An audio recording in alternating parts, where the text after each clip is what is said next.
my introduction as if I was in like a talking circle type thing? Yes. Okay. So do I look or do I look at you? Okay. So you can start by introducing yourself, that'd be great. Okay. My name's Erin Hayward.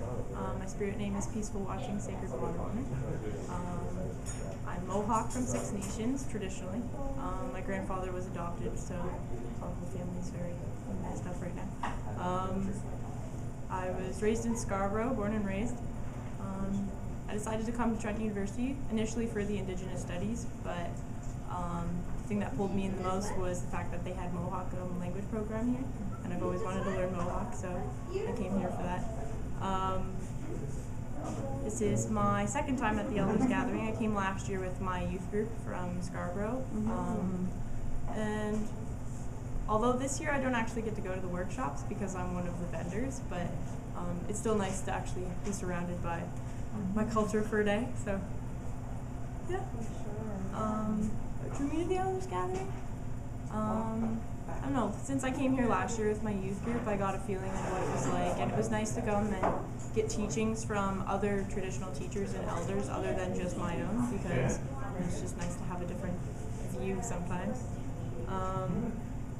I also came this year because me and my partner, we have our own little collective that we're doing, and so we have our own table out in the hallway, and we're trying to pull people into that just like you guys are trying to interview people for yours. What is your collective? It's called Ajin Community Insight. Basically, it focuses on Aboriginal issues today and issues around Trent and issues around Canada in general. We're creating personal profiles, so basically it has a picture and then a little bit of information about each person, like their name, their age, where they're from, where they grew up, if they're Aboriginal or not. We're trying to get both Aboriginal and non-Aboriginal people because we feel like non-Aboriginal people have a say as well. So, and I feel like a lot of the time, non-Aboriginal people feel like they have to stay out of Aboriginal issues, whereas that's not the case because we all live in Canada together. And it's just a lot of people like myself are both non-Aboriginal and Aboriginal blood, so if you put that together, you get perspectives from both sides of your family. And through these profiles, we're hoping to create a broader outlook about the time era that we're in right now and people's opinions and their perspectives about Aboriginal issues. And then in, say, 5 years, by adding on more profiles to our collection, we're hoping to see how people's opinions and their perspectives have changed throughout time and see if some of the issues that are prominent today have been solved in, say, 5 or 10 years. And so that's basically our big goal of the thing. What do I think about Red Alliance's media?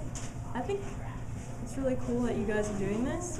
There's not very many like programs, I guess, or people that even think about making media for Indigenous people that's positive, because most of it is completely negative. Like all the movies that we see today, they all show stereotypical images, and even like brand new movies like Avatar, people have related that to being like the Pocahontas of space or something like that. And so it's nice to see people out there that are trying to fix this and trying to show that Aboriginal people aren't always what you see on regular TV, and hopefully maybe you guys will be seen by CBC or some big company and they'll help you out and try to get you out there. Did I answer anything?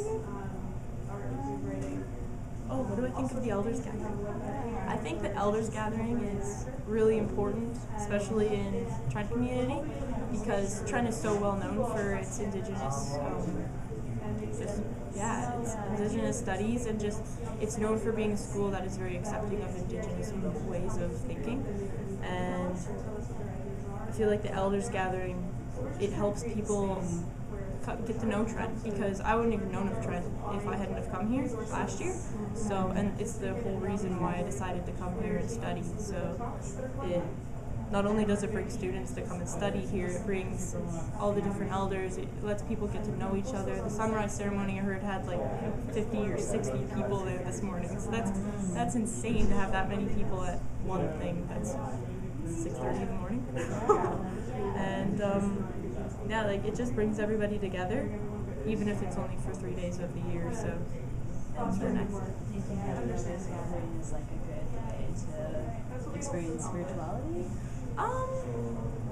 Not particularly. I'm more traditional when it comes to teachings. Like I'm very, just the way that I've been brought up with my elder is that teachings have to be a specific way, and I feel like the Elders Gathering, although it does have that behind its reasons for having all the teachers and the elders here, I feel like it's more of a conference than an actual like day of teachings, I guess.